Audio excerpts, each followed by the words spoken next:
So അങ്ങനെ നമ്മുടെ ഗബ്രി പെൺവേഷമൊക്കെ കെട്ടി അങ്ങനെ എന്താ പറയുക ബിഗ് ബോസ് വീടിനകത്ത് ഓടിച്ചാടി നടക്കുകയാണ്. അർജുൻ പോയി തമാശയ്ക്ക് എന്താ പറയുക ഹഗ് ചെയ്യാൻ പോകുന്നുണ്ട്. അതുപോലെ തന്നെ ചുമ്മാ തമാശയ്ക്ക് കമൻസ് ഒക്കെ പറയുന്നുണ്ട്. പക്ഷെ എൻ്റെ പൊന്ന് അർജുനെ, എപ്പോഴെങ്കിലും ഒരു വഴക്കുണ്ടാവുമ്പോൾ ഗബ്രി ഈ സാധനം എടുത്തിടും. നീ അന്ന് എന്നെ പിടിച്ചത് വേറെ രീതിയിലാണ്, സെക്ഷൽ എന്താ പറയുക ഹരാസ്മെന്റ് ആണ് എന്ന് പറഞ്ഞുകൊണ്ട് വരും. അത് ഓർത്ത അർജുന് കൊള്ളാം. ഗബ്രി എന്താ പറയുക സ്ത്രീ വേഷം കിട്ടുമ്പോൾ നല്ല രസമൊക്കെ ഉണ്ട് കാണാൻ, നല്ല ഭംഗിയായിട്ടുണ്ട്. സംഗതി പണിഷ്മെന്റ് ആയിട്ടൊക്കെ കിട്ടിയതാണെങ്കിലും ഗബ്രിക്ക് അതൊരു അലങ്കാരമായിട്ടുണ്ട്.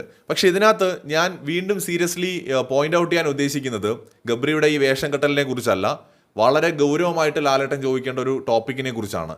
സെക്ഷൽ ഹരാസ്മെന്റ് എന്ന് പറയുന്ന ഒരു ആരോപണം അകത്ത് നിൽക്കുന്ന ഒരു മെയിൽ കണ്ടസ്റ്റന്റിനെതിരായിട്ട് ഇയാൾ ഉപയോഗിക്കുന്നുണ്ട്.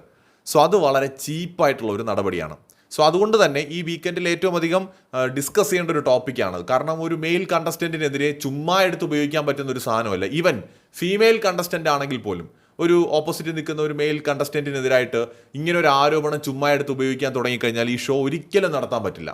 ഞാനിപ്പോൾ പറയുന്നത് തമാശയ്ക്ക് പറയല്ല. ഈ അർജുൻ എന്ന് പറയുന്ന വ്യക്തി ഇപ്പോൾ പുള്ളിയെ പോയി പിടിക്കുകയൊക്കെ ചെയ്യുന്നുണ്ടല്ലോ, തമാശയ്ക്ക് കളിക്കുന്നതിൻ്റെ ഭാഗമായിട്ട് ആ ഒരു പെൺവേഷം കെട്ടി നിൽക്കുന്ന ആളോട് ഒരു തമാശ കാണിക്കുന്നത്. പക്ഷെ നാളെ ഇയാൾ പറയുന്നേ, ഞാൻ ആ സ്ത്രീ വേഷം കെട്ടി വന്നപ്പോൾ അർജുൻ എന്നെ ഇങ്ങനെ മോശമായിട്ടാണ് ടച്ച് ചെയ്തു എന്ന് ഇയാൾ പറയും.